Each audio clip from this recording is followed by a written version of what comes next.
आईशी असं वागलात ना तर तुम्हाला पाप सोसावंच लागतंय. बघत काय राहिला, फोन लावा की. आधीच आमच्या रणजित भाऊजींना तुझ्यामुळे असे भोग भोगावे लागतायत, त्यात अजून भर नको पडायला बाई. फोन लाव पटकन. काय झालं? अरे देवा भैरोबा, लागत नाही वे फोन. पडला असणार ना. आता गाडीनं उडवल्या म्हणल्यावर पडणारच की फोन. आता आमच्या इथे असताना तू नक्की म्हणले असते, विनाशक आले विपरीत बुद्धी. आणि तुझ्या बरोबर एखादा माणूस राहणार म्हणजे बुद्धी त्याची चांगली राहणार वे. मुने, आपण जाऊन बघून येऊयात का? मला माहिती आहे त्या पట్టणाचा ऍड्रेस. आपण तिकडे जाऊन बघून येऊ. चल चल चल. संजय, शांत तू पहिली, एकदम शांत. हे बघ, तुझी परीक्षा आहे की नाही आज? आणि अगं तुला वाटतंय त्याचं काही नसेल झालं, दाजींचा मोबाईल बंद पडला असेल. मी काय म्हणते, तू परीक्षेला जा आणि मला तो ऍड्रेस दे, मी जाऊन बघते दाजी कुठे. काय मूर्खपणाचे सल्ले देती ग? आता एखाद्या बाईसाठी तिचा पांढरा पेपर महत्वाचा का कपाळावरचं लाल कुंकू महत्वाचं? नवरा सोडायचा सल्ला देती होय ग? हा वहिनी साहेब, मला तसं नव्हतं म्हणायचं. बघा बाबा बघा, नाही ऐकायचं असेल मैत्रीचं तर ऐका. आता तुम्हीच ठरवा, तुमच्यासाठी तो पेपर महत्वाचा का नवरा महत्वाचा? तुला हे करावंच लागणार आहे संजीवनी रणजित ढाले पाटील. एनी हाऊ तुला ती वर्दी आपल्या दोघांसाठी घरात आणायची.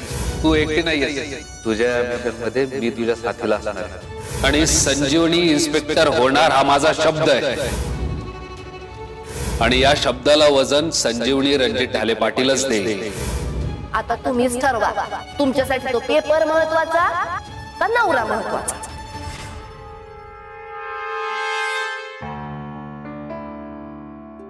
रणजितराव, वेळ आली होती पण कळाला नव्हता, थोडक्यात बसवलंय. हो ना. अहो, मी रस्त्याच्या कडेला उभा होतो, अचानक ट्रक आला आणि ते म्हणतात ना, चूक कोणा दुसऱ्याची असते पण भोगावं मात्र आपल्याला लागतं. तसं झालंय हे. नशीब जीवावर बेत्ता बेत्ता राहिलं, फक्त मुक्का मार लागलाय. अहो, त्या ट्रकाचा ब्रेक फेल झाला होता, तरी नशीब त्यानं लगेच कट मारला आणि थोडक्यात बचावले. हो, आम्ही दोघं तिथंच होतो म्हणून लगेच त्यांना दवाखान्यात घेऊन आलो. पण खरंच तुमचे खूप आभार. आज जगात ज्या गोष्टीची गरज आहे ती गोष्ट तुम्ही दाखवली, माणुसकी. Once again thank you so much. अहो, त्याची काय गरज, पण तुम्ही तुमची काळजी घ्या, आम्ही येतो. हा रणजितराव, तुमची बाईक पार्किंग मध्ये लावलेली आहे, चिंता करू नका. हो, आता काही मला ती चालवता येणार नाही, पण मी घरून कोणाला तरी बोलवतो जेणेकरून तो कलेक्ट करेल. संजू, तू इथे या वेळेला? अगं तुझी एक्झाम होती ना. मला तर दादांचा फोन आलता, त्यांनी सांगितलं तुम्ही इथं आहात ते. अहो, केवढं लागलंय? आणखीन कुठे काही लागलं नाहीये ना तुम्हाला? डॉक्टर, अहो काय झालंय? काही सिरियस नाहीये ना? ते काही एक्सरे बिक्सरे काढायचं, तो काढायचा आहे का स्कॅनिंग करावं? संजू, मला काही नाही झालंय.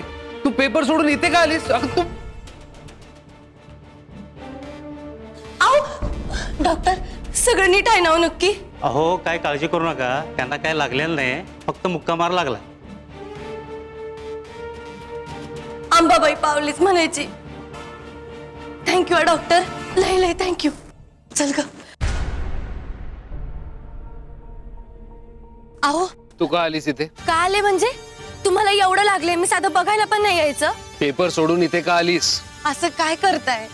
मगाशी मी फोनवर बोलत असताना व्यवस्थित ऍक्सिडेंटचा आवाज ऐकला, मला नाही राहवलं गेलं. अहो, मी मेलो असतो तरी चाललं असतं, पण इथे यायची काय गरज होती? हे बघा, या जगात माझ्यासाठी तुमच्यापेक्षा जास्त महत्वाचं काहीच नाहीये ना. माझी स्वप्न ना मी. संजू, पोलीस ऑफिसर होणं हे तुझ्या एकटीचं स्वप्न आहे का? अहो, असं काय करत? अरे काय झालंय? मला धडधाकड उभा आहे ना तुझ्या शेजारी. अहो, पण मला भावनिक होण्यात काही अर्थ नाहीये. तुझं इथे येणं अपेक्षित नव्हतं. तिथे जाणं, परीक्षा देणं एवढं गरजेचं होतं. काय गरज होती इथे येण्याची?